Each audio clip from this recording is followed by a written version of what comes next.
2 months ago, my life was shattered when my dog Apollo died. He wasn't just a pet, he was my best friend and the only family I had left.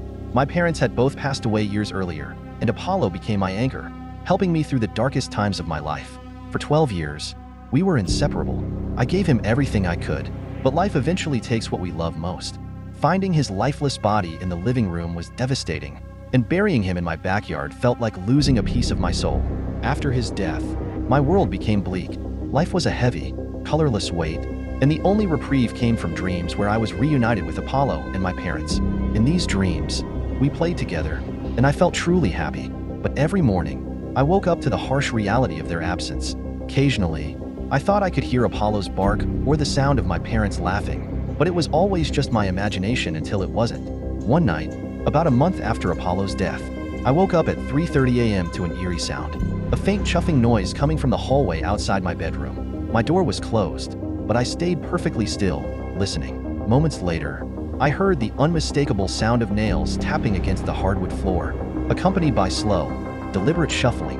My heart pounded as I strained to hear. It sounded like a dog, but that was impossible. Apollo was gone, and the doggy door was programmed to open only for his collar, which had been buried with him. I told myself it was all in my head, and eventually drifted back to sleep. The next morning, I found a puddle of slobber on the hallway floor.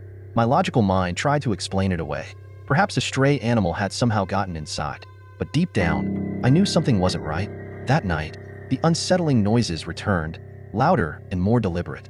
I woke up again to a deep, resonating howl that shook me to my core.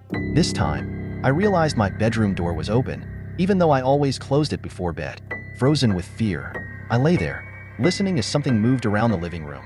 The table creaked as though it had been nudged, and I heard the beeping of the dog feeder, which hadn't activated since Apollo's death. Then came the sound of crunching. Something was eating the food. Summoning my courage, I crept to the doorway to investigate. In the dim light of the living room, I saw the table shifted and scattered objects, but no sign of the intruder. The doggy door was swinging slightly, as if something had just slipped out. I checked the kitchen and was horrified to find a large pile of feces on the floor. It wasn't just disgusting. It was too large for a normal dog.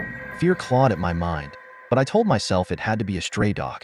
Still, I pushed a heavy box against the doggy door that night, determined to keep whatever it was outside.